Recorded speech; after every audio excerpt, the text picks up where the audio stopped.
ಹಾಂ. ತಾವು ಯಾವ ಪ್ರಕಾರ ಸರ್ವೆ ಮಾಡ್ತಿರೋದು ಸರ್ ಅದು? ಈಗ ಕಾಂಗ್ರೆಸ್ ಪಕ್ಷದ ಕೇಂದ್ರ ಸರ್ಕಾರಕ್ಕೆ ಹೊಸ ಇಲೆಕ್ಷನ್, ಕೇಂದ್ರ ಸರ್ಕಾರದ ಇಲೆಕ್ಷನ್ ನಡೆದೈತಿ, MP ಇಲೆಕ್ಷನ್.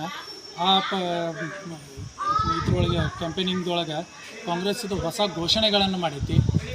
ಪ್ರತಿ ಇದು ವಿದ್ಯಾವಂತ ಮಹಿಳೆಗೆ 1 ಲಕ್ಷ, ಅದೇ ಥರ 1 ಲಕ್ಷ ರೂಪಾಯಿ ಪ್ರತಿ ಬಡ ಕುಟುಂಬಕ್ಕೆ 1 ಲಕ್ಷ ರೂಪಾಯಿ ಕೊಡ್ತಾ ಇದೆ. ಆಮೇಲೆ ಸಾಲ ಮನ್ನಾ ಯೋಜನೆ, ರೈತರಿಗೆ ಸಾಲ ಮನ್ನಾವನ್ನು ಮಾಡಿ ರೈತರ ಬದುಕನ್ನು ಮತ್ತೆ ಹಸನು ಮಾಡುವ ಪ್ರಯತ್ನದೊಳಗೆ ಕಾಂಗ್ರೆಸ್ ಪಕ್ಷ ಕೆಲಸ ಮಾಡೋದೈತೆ. ಅದೇ ರೀತಿ ಈಗ ಏನಾದರೂ NRG ಮತ್ತು ಸ್ಕೀಮ್ದೊಳಗೆ ವೇತನ 300 ರೂಪಾಯಿ ಇತ್ತು, ಅದನ್ನು 400ಕ್ಕೆ ಏರಿಕೆ ಮಾಡುವಂಥ ಉದ್ದೇಶವನ್ನು ಕಾಂಗ್ರೆಸ್ ಸರ್ಕಾರ ಹೊಂದೈತಿ.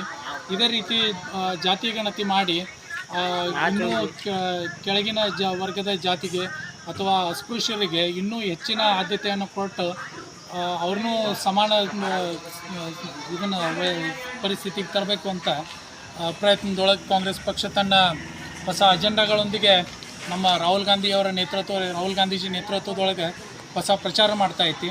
ಆ ನಿಟ್ಟಿನೊಳಗೆ ನಾವು ಇವತ್ತು ಮನೆಗೂ ಗ್ಯಾರಂಟಿ ಯೋಜನೆಯನ್ನು ಮುಟ್ಟಿಸೋ ಪ್ರಯತ್ನದೊಳಗೆ ಕ್ಯಾಂಪೇನ್ ಮಾಡ್ತಾಯಿದ್ದೀವಿ. ಸರ್ ಧನ್ಯವಾದಗಳು. Thank you.